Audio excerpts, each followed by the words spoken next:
Ma'am, your husband has been looking for you. The young hotel employee said it lightly as he crossed the ballroom carrying a stack of programs, but Ethan Mercer stopped in the middle of tightening a brass hinge. He looked up. Olivia Hartwell stood beneath the chandeliers of the Hartwell Grand Hotel, elegant in a dark blue evening dress, her expression calm enough to hide almost anything. Beside her stood Ethan's 8-year-old daughter, Lily, still holding Olivia's hand. She's not, Ethan began. I found him, Olivia said. Ethan stared at her. The employee smiled. Good. We open the ballroom in 20 minutes. Then he disappeared. Lily looked up at Olivia. You didn't tell him. Olivia glanced at Ethan. He seemed busy. That's not really an answer. Ethan pointed his screwdriver toward his daughter. Inspector. Bridge. Lily immediately turned toward the wooden children's display Ethan had been repairing. It still leans. 1/4 inch. That counts. Olivia stepped closer. She's right. Ethan looked at her. You're encouraging my inspector. She appears qualified. Lily nodded. Highly. Olivia laughed. Around them, the charity gala was coming to life. Servers moved between white tables carrying crystal glasses. A string quartet tuned beside the windows. Donors crossed polished marble beneath warm golden lights. In the middle of it all sat a children's reading display built around a small wooden bridge. One support had shifted less than an hour before the doors were supposed to open. Ethan had been called because Mercer Woodworks was nearby and because the hotel's maintenance manager trusted him. Lily was with him because her babysitter had cancelled. Ethan wore faded jeans, work boots and a charcoal work shirt with sawdust along one sleeve. He looked completely out of place among tuxedos and evening gowns. He also seemed completely comfortable with that. Olivia watched him press both hands against the bridge. Safe? Yes. You're sure? Ethan looked at her. You want the long answer or the correct one? They should be the same. They usually are. Lily covered a smile. Olivia folded her arms. You know who I am. Ethan glanced toward the giant. Hartwell name above the ballroom entrance. Hotel owner. Olivia raised an eyebrow. That's one way to describe it. Does being CEO change the hinge? Probably not. Then we're good. Lily laughed. Ethan tightened one final screw. There. Lily stepped onto the bridge. Ethan immediately pointed at her. Walking. No jumping. I'm testing it. You're 8. Exactly. Olivia smiled. Your father does good work. Lily nodded proudly. He fixes everything. Ethan's smile disappeared for half a second. Olivia noticed. But before she could ask why, another employee called her toward the donor entrance. The gala began. 2 hours later, Ethan was packing his tools near the service corridor when Olivia found him. Lily sat nearby with Ethan's jacket wrapped around her shoulders. Olivia held out a cream-colored business card. Mr. Mercer. Ethan. Then Olivia. She offered him the card. If you ever need anything. Ethan looked at it. Then at her. Thank you. He didn't take it. Olivia waited. You're supposed to take the card. Says who? Everybody. That sounds like a lot of pressure. Olivia almost smiled. Most people want something from me. Probably. And you don't? Ethan looked toward the ballroom. Accounting has my invoice. Olivia lifted it from his tool bag. About that. He frowned. You removed the emergency fee. Yes. And half the labor. Yes. You worked almost 3 hours. Ethan closed his toolbox. The Hartwell Foundation helped my family once. Olivia's expression changed. Ethan looked toward Lily. My wife got sick when Lily was 2. Lily lowered her eyes. The hospital was almost an hour from our house. There were months when Hannah couldn't come home. Olivia said nothing. Your foundation paid for a room nearby so Lily and I could stay close. How long was she sick? About 11 months. Olivia looked at Lily. And she, Ethan nodded. When Lily was 3. I'm sorry. Thank you. Olivia looked down at the invoice. The foundation didn't expect repayment. I know. Then why? Ethan lifted his toolbox. Some debts aren't about money. He took Lily's hand. Good night, Olivia. She watched them leave. The next morning, Olivia asked her assistant one question. Has Ethan Mercer worked with the foundation before? The answer arrived before lunch. For almost 5 years, Mercer Woodworks had repaired shelves, toy boxes, reading benches and children's furniture at several Hartwell Foundation programs. Often at cost. Sometimes for free. No publicity. No photographs. No request for recognition. That evening Olivia returned to her penthouse. The apartment was beautiful. Floor-to-ceiling windows. Stone counters. Art selected by a designer whose name she barely remembered. Everything had a place. Everything except another person. On the kitchen island sat photographs from the gala. Olivia flipped through them. Donors. Executives. A ribbon. Then she found one image of Ethan kneeling beside the bridge. Lily stood behind him laughing. Olivia herself was visible several feet away. She wasn't looking at the camera. She was looking at them. And she looked happy. Olivia stared at the photograph longer than she intended. Then she placed it inside her desk drawer. She opened her calendar. The following Thursday was full. She began moving meetings. 1 week later, Olivia returned to the hotel's children's reading room. No assistant. No photographer. Lily saw her first. You came back. I said I would. Ethan looked up from a loose shelf bracket. For exactly 1 hour. Olivia checked her watch. 58 minutes now. Efficient. Lily smiled. Dad schedules grocery shopping. Ethan sighed. We're not discussing my calendar. Olivia sat beside Lily at a craft table. For 20 minutes, they painted small wooden houses. Lily painted hers yellow. Olivia chose pale blue. Then another little girl wandered over. She studied the 3 of them.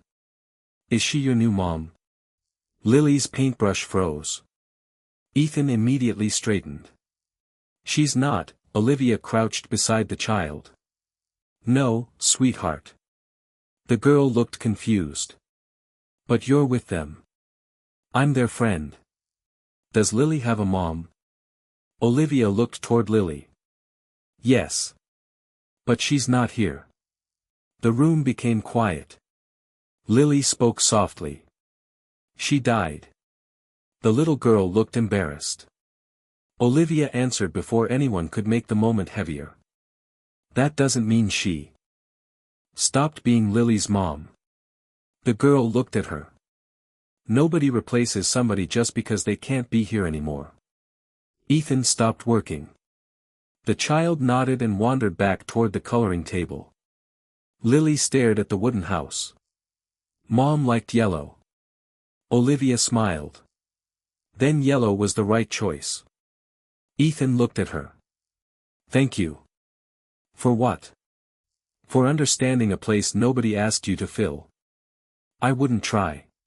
He believed her. That frightened him more than he expected. Lily reached into the craft box and pulled out another wooden house. It had a small chimney and a blank white door. She handed it to Olivia. You can have this one. Olivia accepted it. What should I write on the door? Lily considered the question. Nothing yet. Nothing? I don't know where you belong yet. Ethan gave Lily a warning look. Olivia stopped him. She's allowed to be careful. She slipped the little house into her coat pocket. So am I. That afternoon, heavy rain trapped downtown traffic. Olivia's driver called. 30 minutes at least. Ethan looked through the window. There's a diner across the street. I have a car coming. Eventually. You sound very confident. Lily looked at Olivia. Dad is always confident about weather and tires. That isn't true. Mostly true. 10 minutes later, the three of them sat in a red vinyl booth beneath a buzzing neon sign. Olivia studied the menu. Ethan watched her. You're thinking too hard. I like informed decisions. It's a sandwich. Exactly. Lily pointed at the menu. Grilled cheese. Olivia glanced at Ethan. Official recommendation. Best thing under $10. Exclusive. Reservations are brutal. When the food arrived, Lily immediately ordered chocolate pie. That isn't dinner, Ethan said. It has dairy. Olivia nodded. Strong argument. Stop helping her. Then Lily discovered Olivia had never played tic-tac-toe. Never. My parents preferred other activities. What activities? Piano. French lessons. Fundraisers. Dinners. Did your dad play with you? Olivia looked at the grid Lily had drawn on a napkin. Not much. Why? He was busy. Lily frowned. Too busy. Ethan looked at Olivia. He didn't rescue her from the question. She glanced across the diner. A tired father was cutting pancakes for his son. A woman was helping a little girl zip her coat. Nothing impressive. Nothing anyone would write about. Yes, Olivia said quietly. He was too busy. Lily pushed the pen toward her. Then you can learn now. Olivia lost 4 games. She stole half of Lily's pie. Ethan laughed. Her phone remained inside her purse for 46 minutes. And at the booth behind them, someone recognized Olivia Hartwell. A photograph was taken. The next morning, Grant Holloway walked into Olivia's office. Grant was Hartwell Hospitality's chief operating officer. He had worked with Olivia's father for more than 15 years. He was brilliant with numbers and suspicious of anything that couldn't be measured. He placed a tablet on Olivia's desk.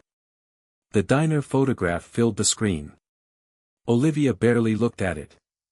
3 people had dinner. You're negotiating a 9-hotel expansion package.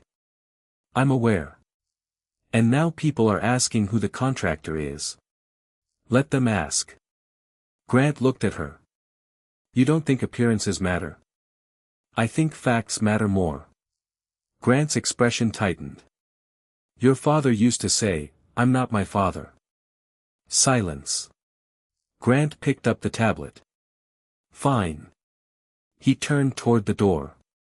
Then stopped.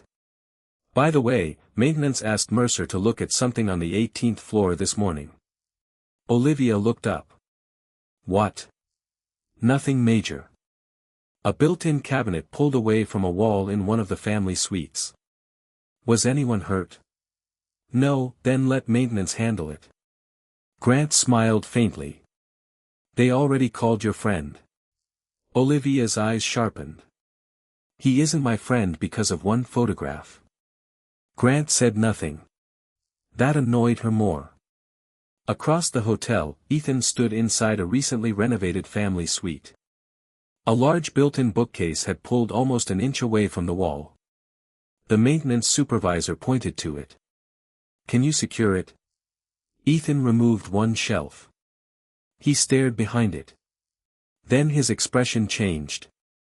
What? Ethan reached into the gap. These aren't rated anchors. The supervisor frowned. They passed inspection. Not with these. Ethan removed another screw. A cheap plastic anchor came out with it. He held it up. This is for hanging a picture frame. It's held for 6 months. That doesn't make it right. He looked at the bookcase. How many rooms use this design? 32. Ethan looked at him. Close them. The supervisor laughed nervously. I can't close 32 suites over one loose cabinet. Then call someone who can. This is cosmetic. No, Ethan's voice hardened. This weighs hundreds of pounds when it's full of books. The supervisor looked toward the door. Can you just reinforce this one? I can. Ethan pulled out his phone. But I'm documenting everything first. 2 hours later, Ethan had inspected 4 more suites. 3 had the same anchors. He photographed them. He wrote a short report. And he refused to sign the work order marked, cosmetic cabinet adjustment. The maintenance supervisor stared at him. What should I write? Improper anchoring.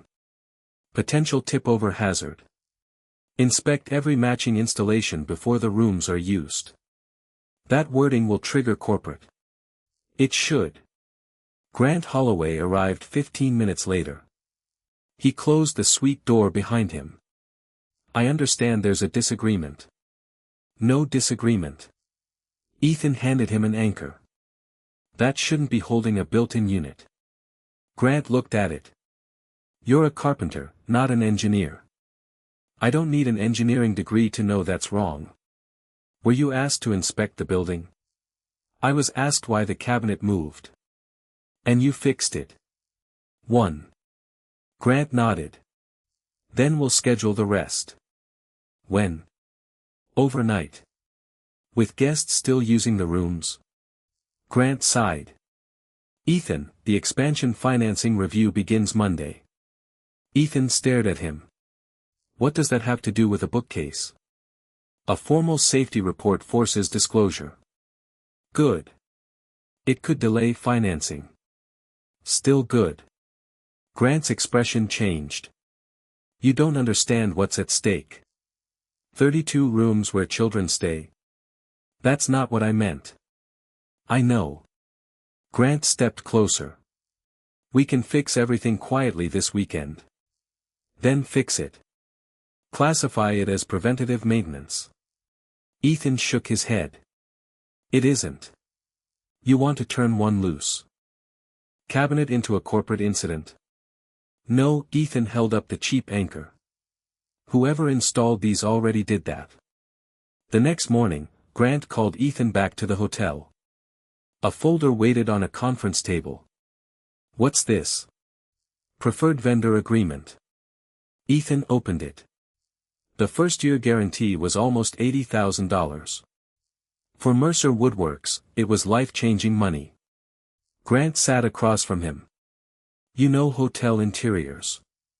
We need somebody dependable. Ethan kept reading. Then he found the sentence. All repairs performed to be recorded as routine maintenance unless otherwise directed by Hartwell Hospitality. Ethan closed the folder. No, Grant leaned back. You haven't heard the offer. I read it. $80,000. And you want me to make yesterday disappear. I want you to help correct a maintenance problem without creating unnecessary panic. Those are different things. No child was injured. That's your standard. Grant's jaw tightened. Be careful. You called me. Grant pushed the contract closer. You have a daughter. A small business. I looked at your company. Ethan went still. You looked at my company. Your revenue fell last year. Get to your point. This gives you stability. Ethan pushed the contract back. Not interested. Don't make pride expensive. This isn't pride. Then what is it? Ethan stood. If somebody brings their kid into a hotel, they trust the people running that hotel to care more about the kid than Monday's financing call. Grant's face hardened. You're making this emotional. Yes. Ethan picked up his tool bag. Kids make safety emotional. The following morning, Ethan's hotel access code stopped working. He called maintenance. No answer. At noon he received a formal notice. Mercer Woodworks vendor status temporarily suspended. Reason: concerns regarding incomplete repair and unauthorized modification of installed fixtures. Ethan read the sentence 3 times. Incomplete repair. He called the hotel. Grant's assistant transferred him to risk management. A woman he had never met explained that one of the cabinets Ethan serviced had pulled away from the wall again overnight.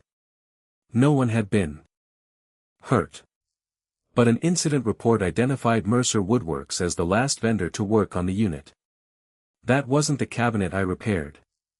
Our work order says it was. Then your work order is wrong.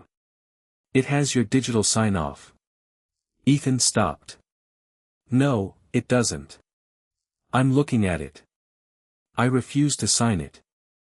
There was silence. Mr. Mercer, we'll have to investigate. Send me the file. I can't. Then send it to my attorney. He did not have an attorney. Not yet. By 4 o'clock, 2 commercial clients had called to postpone projects. Someone inside the hotel industry had already heard that Mercer Woodworks was involved in a safety investigation at the Hartwell Grand. At 5, Ethan sat at his kitchen table staring at 3 months of business expenses. Lily walked in carrying her backpack. You're doing the money face. Ethan looked up. What? The face you make when you think I'm not looking. He closed the laptop. I'm fine. You say that when you're not. Who taught you that? You. She sat opposite him. Is it because of Olivia? No, are you sure? Ethan hesitated. Lily noticed. That evening, Olivia was leaving her office when her general counsel called. There was a safety incident at the Grand. Was anyone hurt? No, a built-in unit separated from the wall. Olivia stopped walking. Grant said that was being repaired. It was. By Ethan? That's where it gets complicated. 15 minutes later, Olivia sat in a conference room reading the incident report. Mercer Woodworks. Incomplete repair. Unauthorized modification. Digital sign-off. Olivia stared at Ethan's name. Grant sat across from her. He was told to repair the unit. He told you 32 rooms needed inspection. Grant shrugged. He overreacted. Did they? What? Need inspection. Grant hesitated. Maintenance is checking them. How many have the wrong anchors? Silence. Olivia's voice changed. How many? 7 so far. Olivia looked at him. And you suspended Ethan? He was the last vendor involved. He warned you. He also modified fixtures outside the approved scope. Olivia looked at the digital work order. Did he sign this? Yes. Grant answered too quickly. Olivia noticed. That night she drove to Ethan's workshop. He was locking the door. Ethan. He stopped. I saw the report. I figured. It says you signed off on the repair. I didn't. Your signature is on it. Ethan stared at her. You came here to tell me what your computer says? I came here to understand. Then understand this. He stepped closer.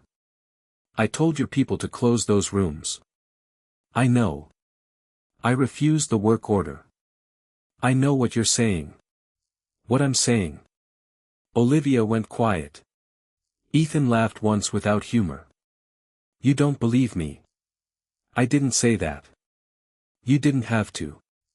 I have 32 occupied suites, an internal investigation and an incident report with your signature. That isn't my signature. It's your electronic authorization. I never authorized it. Olivia looked at him. Ethan's voice softened. You asked me once why people act differently around you. She said nothing. Because your world thinks a document automatically becomes the truth if enough expensive people put it in a folder. That's not fair. No, Ethan nodded. Neither is losing work because somebody lied with my name. Olivia swallowed. I'm ordering an independent review. And until then? Your vendor suspension stays in place. Ethan looked away. For safety and legal reasons. He looked back. You really know how to make betrayal sound responsible. The sentence landed harder than shouting. Olivia stepped toward him. Ethan, my daughter is inside. He opened the workshop door. I'm not doing this in front of her. He left. The next day, a local business blog ran the story. Contractor under review after safety incident at Hartwell Grand. The article mentioned Ethan's recent private dinner with Olivia. It asked whether personal access had allowed an underqualified contractor into sensitive hotel work. Ethan had worked professionally for 13 years. None of that mattered in the headline. At school pickup, Lily heard another child say, "My mom said your dad almost broke a hotel." Lily shoved her hands into her coat pockets and said nothing until they reached the truck. Then she asked, "Did you do something wrong?" Ethan crouched beside her. No, does Olivia think you did? He paused.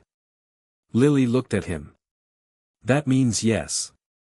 No, it means you don't know. Ethan closed his eyes. She was 8. She should not have understood silence that well. That afternoon, Olivia received preliminary results from the room inspections. 21 of 32 built-in units used improper anchors. 3 showed visible movement. All rooms were closed. Nobody had been injured. Olivia should have felt relieved. Instead, she felt sick. She called Ethan. He answered. You were right. Silence. We found the same problem in 21 rooms. Okay. We're closing the entire family floor until everything is replaced. Good. Ethan, he waited. The investigation into your work order is still open. Of course it is. I need you to know I'm trying. I do. She frowned. You don't sound like you believe me. I believe you're trying. That's different. Very. Before she could answer, Lily's voice came faintly through his phone. Dad, we have to go. Ethan looked away. Her winter concert is Friday. Olivia remembered. You told me. She saved you a ticket. Olivia's expression softened. I'll be there. Ethan was silent. I mean it. Then be there. Friday arrived. At 6:30, Lily stood backstage wearing a blue sweater and a paper snowflake clipped into her hair. She looked through the curtain. Ethan sat in the third row. Beside him was an empty chair. A program rested on it. Is Olivia coming? Lily whispered to her teacher. She probably is. Lily looked toward the rear doors. Across downtown, Olivia was in a conference room. Her chief information officer had finally completed the first audit of the digital work order. There's a problem. Olivia leaned forward. What? The authorization attributed to Ethan Mercer was generated at 9:14 p.m. When did Ethan leave the property? Security logs show 6:07. Olivia stared at him. So he couldn't have signed it. Not from his account. Whose account? The CIO looked toward Grant. Grant's expression didn't move. The CIO continued. The work order was reopened from an administrative account. Which account? Operations Executive Access. Olivia looked. Directly at Grant. You changed it. Grant shook his head. You don't know that. The CIO placed another record on the screen. The session originated from Mr. Holloway's office computer. Silence. Olivia looked at the clock. 6:48, Grant leaned back. The repair needed to be documented. You used Ethan's authorization. I finalized incomplete paperwork. You forged his approval. I corrected an operational gap. Olivia stared at him. Say that again. Grant's voice remained calm. The expansion financing review was 48 hours away. If I had formally reported a systemic safety issue based on a carpenter's opinion, we would have triggered disclosure requirements before we even knew whether the problem was real. It was real. We know that now. He knew it then. Grant's jaw tightened. He suspected. He warned you. He is not an engineer. He was right. The room went quiet. Olivia looked at another file. What caused the anchors to be changed? The general counsel slid a set of invoices toward her. A change order. 6 months earlier. The original specification required steel mounting hardware. The replacement vendor had substituted cheaper components. Cost savings, $186,000. Approval, Grant Holloway. Olivia slowly looked up. You approved it. The supplier certified them. The supplier you selected. They were cheaper and within the written requirement we received. Were they? No answer. Her attorney spoke. We found an email from the project architect objecting to the substitution. Grant looked toward him. Olivia's eyes hardened. You knew. I knew there was disagreement. You knew. And I knew we were $6 million over budget. Olivia looked at the clock again. 6:54, Lily's concert began in 6 minutes. She gathered the files. We're shutting the family floor immediately. It's already closed. All Hartwell properties with the same vendor. Grant leaned forward. Do you understand what that announcement will do tonight? Yes. The lenders are waiting for the expansion call at 7. Then they wait. Grant's voice sharpened. You are about to destroy 9 months of work over a problem we can correct quietly. Olivia stopped. Those words. Correct quietly. The same thing he had told Ethan. Her phone showed 6:57. She could leave. She could make the concert. Then General Counsel spoke. Olivia, we need executive authorization to preserve Grant's files and notify the insurer before anyone can alter the record. Grant stood. This is insane. Olivia looked toward the door. Then at the evidence. If she left now, Grant still controlled operations access. If she stayed, Lily would be looking at an empty chair. Olivia closed her eyes. Freeze his access. Grant stared at her. You'll regret this. Olivia looked at him. I already do. At 7:09, Grant Holloway was suspended. At 7:17, Hartwell Hospitality notified its insurer and the city building department. At 7:26, the board authorized a full independent investigation.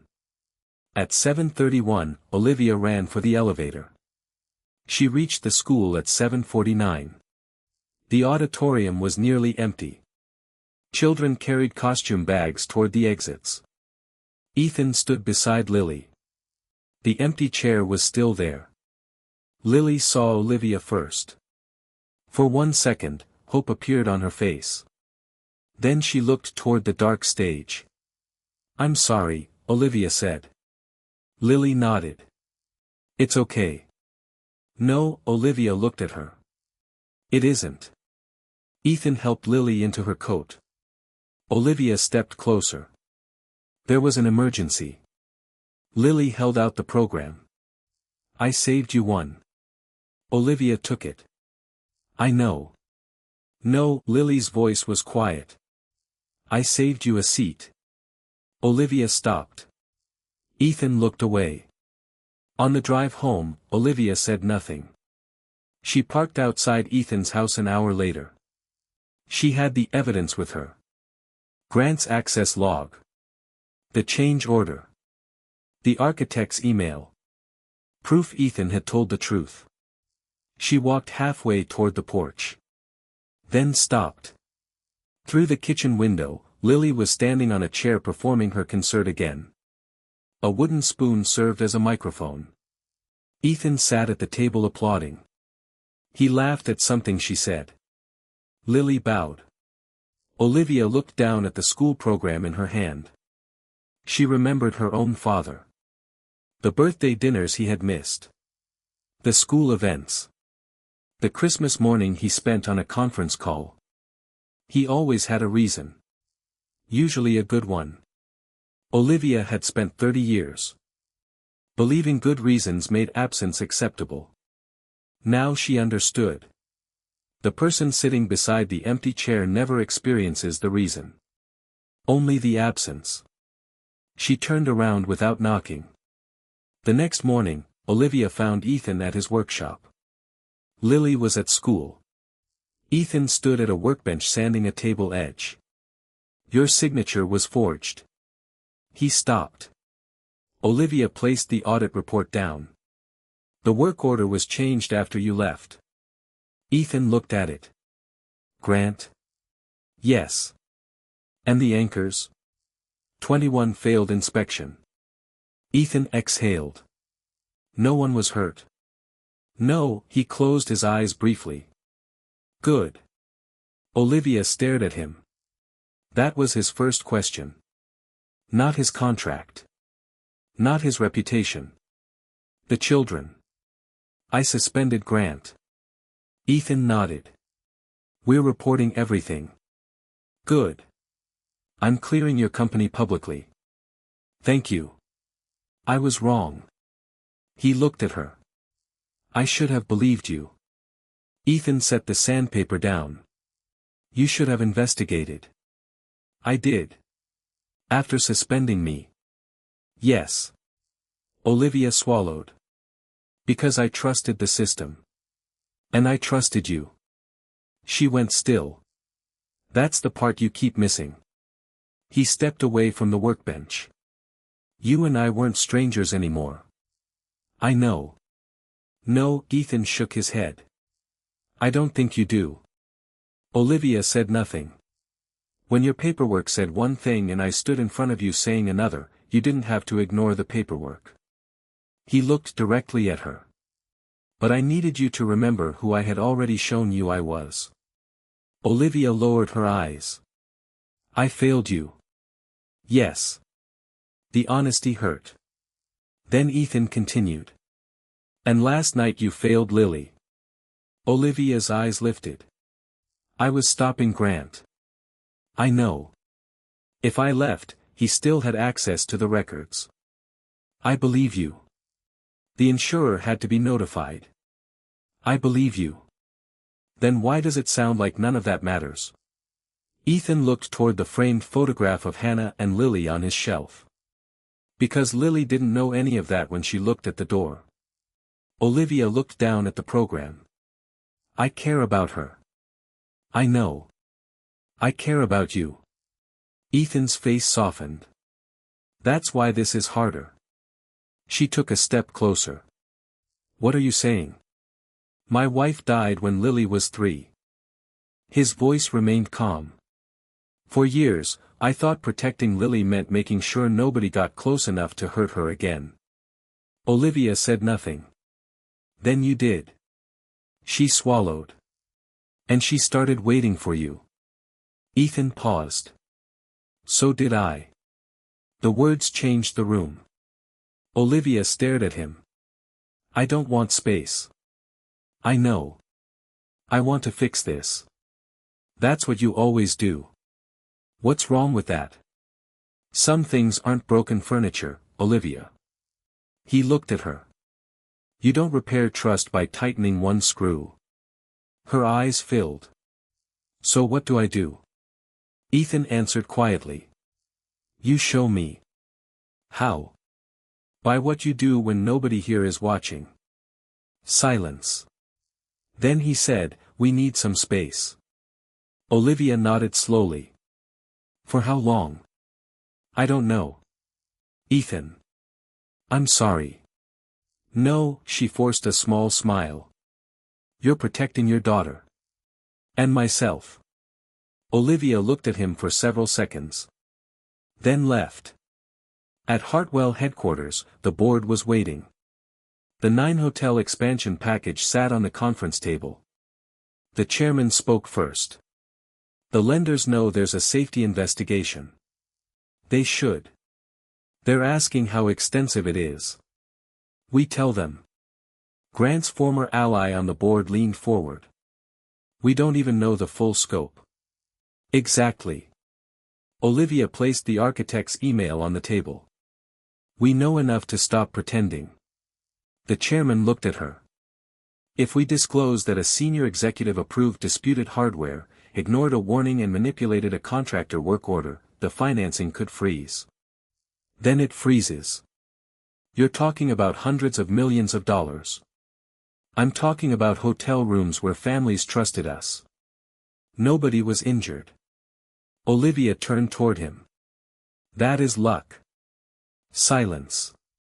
She continued. We do not get to turn luck into evidence that the decision was acceptable. A board member folded his arms. What are you proposing? Close every affected room across every Hartwell property. That could be hundreds. Inspect them. At what cost? Whatever it costs. And the expansion? Delay it. The chairman stared at her.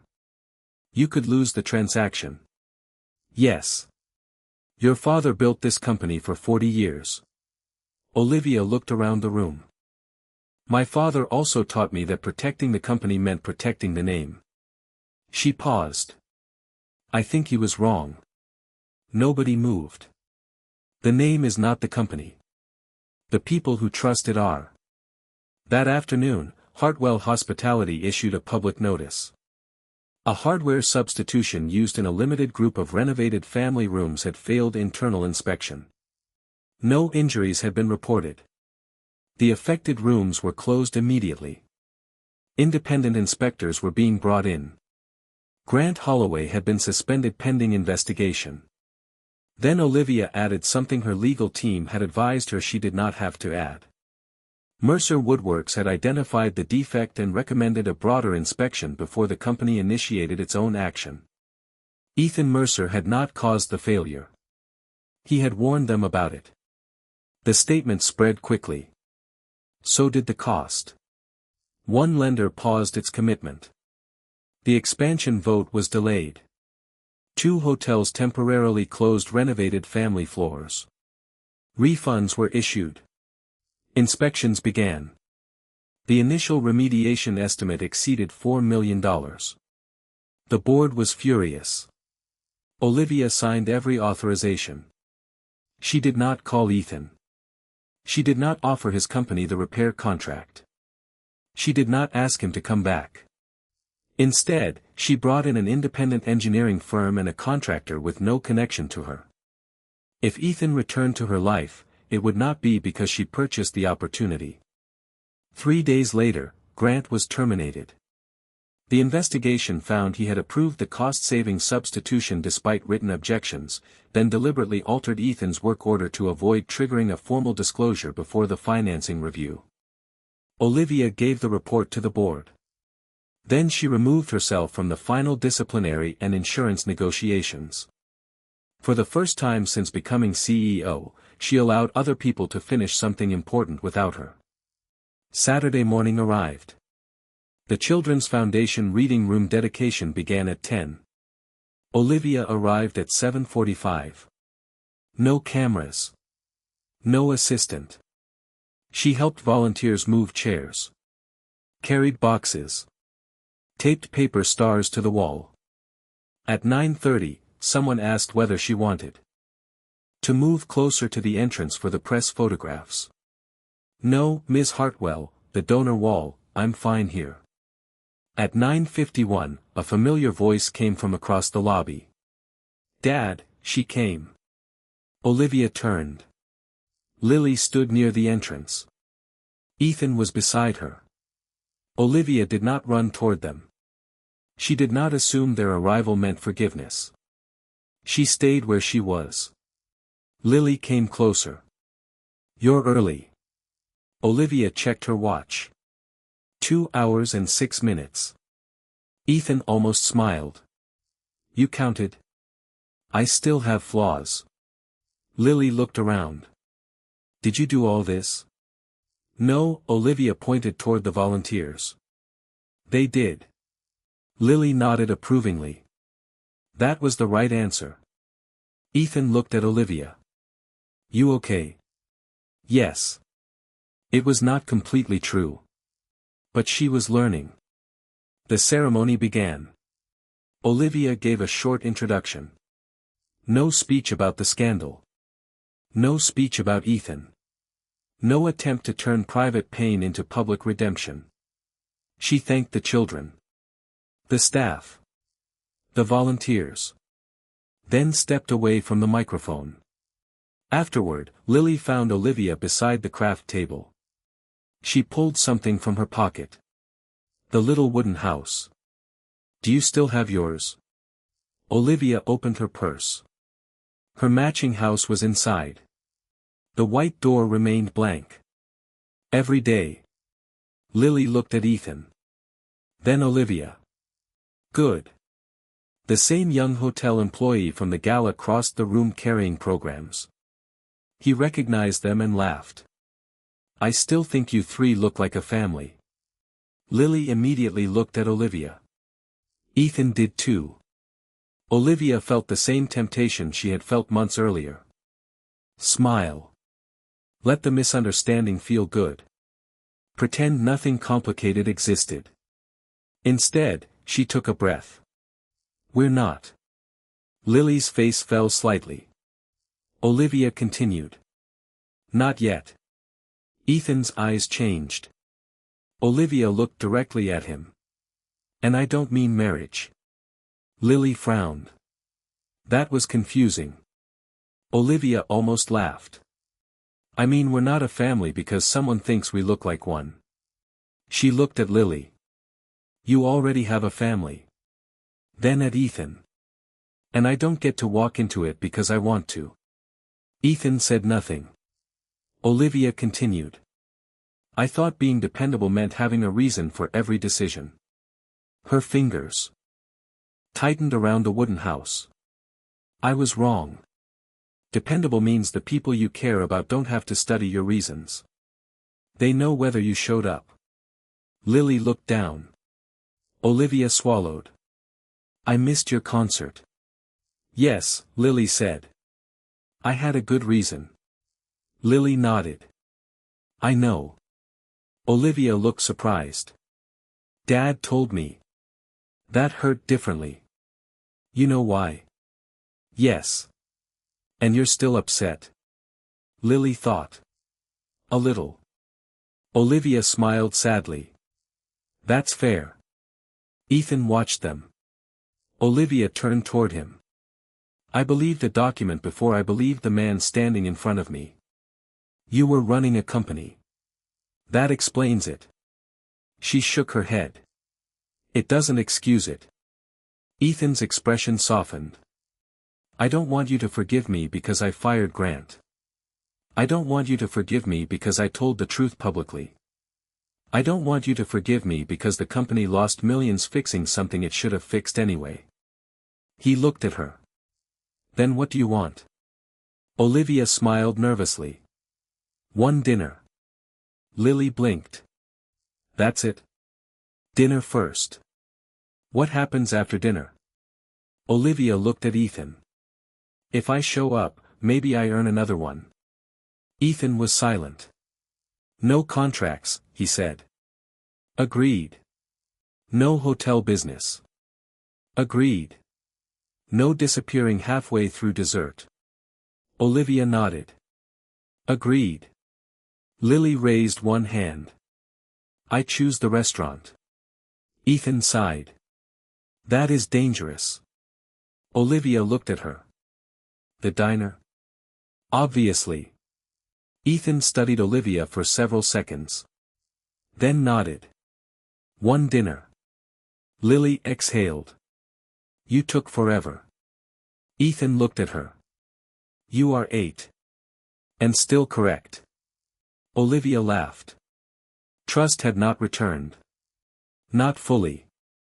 But the door was open. That was enough. 1 year later, November rain moved across the windows of the Hartwell Grand Hotel. The ballroom looked almost exactly the same. Golden chandeliers. Polished marble. Hotel employees crossing the floor. The little wooden bridge from the charity display had been moved permanently into the Foundation's Children's Reading Center. Ethan stood beside it with a screwdriver. Lily inspected the railing. It leans. It absolutely does not. 1/4 inch. Olivia stepped beside her. She's right. Ethan stared at Olivia. You're supposed to be on my side. I'm on the side of quality control. You run hotels. I contain multitudes. Lily rolled her eyes. You both talk weird. The previous year had not transformed Ethan into a wealthy businessman. He did not become a Hartwell executive. Olivia did not hand him a chain of hotel contracts. Mercer Woodworks remained small. But the publicity surrounding the safety investigation brought him something more useful than charity. Credibility. 6 months later, an independent school district selected his company for a major library renovation. A second contractor hired him for custom work. He expanded from 2 employees to 5. Every contract came from people who could see his work. Not from Olivia. He insisted on that. Olivia respected it. Hartwell Hospitality survived too. The expansion package was renegotiated and closed 4 months late. The company spent millions correcting the hardware problem. Olivia lost 1/4's performance bonus. The board criticized her. Then the next safety audit became the strongest in company history. She considered that a better return.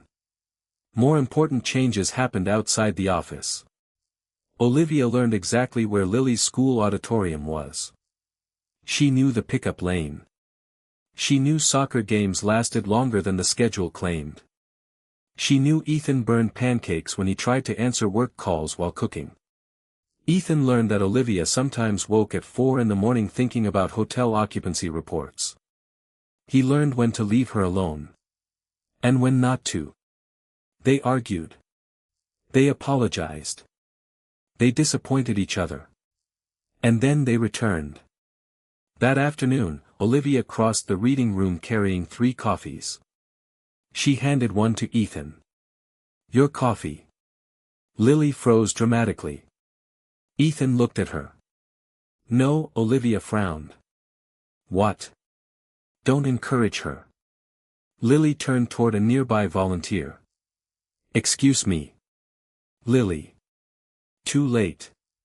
The volunteer looked over. Lily smiled. My dad's wife brought his coffee.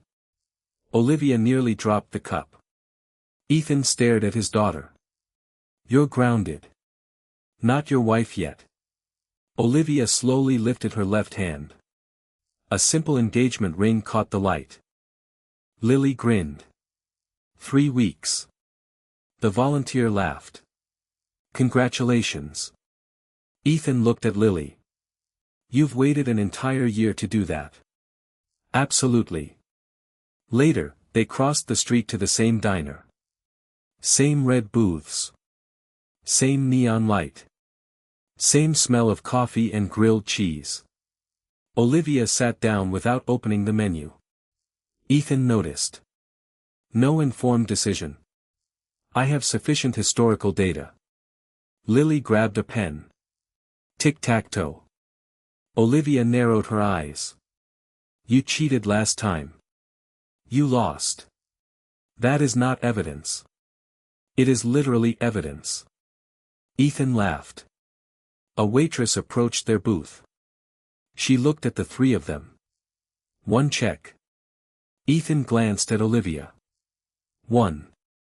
The waitress smiled and walked away. Olivia reached into her purse. She placed the little wooden house on the table. The white door was no longer blank. Months earlier, Lily had finally asked for a marker. She had written one word across it. Home. Olivia touched the letters. Ethan watched her. You still carry that? Sometimes. Why? She looked at Lily. Reminder. Of what? Olivia thought for a moment. That owning a building and belonging somewhere are completely different things. Ethan took her hand. Lily immediately placed hers on top of theirs. You two are getting emotional again. Ethan smiled. Sorry. Pie fixes it. That is not how emotions work. It has dairy. Olivia nodded. She has precedent. Ethan sighed. You created this. Their food arrived. Grilled cheese for Olivia. Burger for Ethan. Chocolate pie for Lily. Outside, the city moved through another rainy night. Hotel rooms filled. Meetings started. Contracts were signed. Money changed hands. Important people rushed toward important places. Inside the diner, none of that seemed particularly important. A year earlier, Ethan had believed protecting Lily meant keeping people far enough away that they could never become another loss.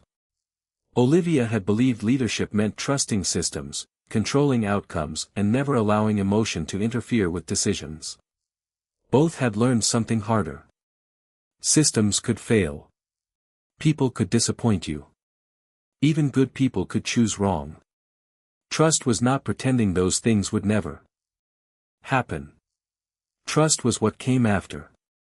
Olivia had failed Ethan when she believed the document before the man. She had failed Lily when she promised to show up and didn't. No apology erased either moment. Instead, she showed up again. And again. And again. Ethan learned that protecting his daughter did not mean teaching her nobody deserved a second chance. Sometimes protecting her meant letting her watch someone earn one. Lily looked around the booth.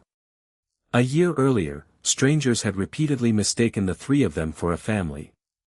Back then, the mistake felt almost magical. Now nobody at the table needed a stranger to decide what they were. The little wooden house already had the answer. Outside, rain traced silver lines down the window. Inside, every chair was filled. And when someone called Ethan Olivia's husband this time, Olivia finally corrected them. She smiled, raised the ring on her hand and said, "Not yet."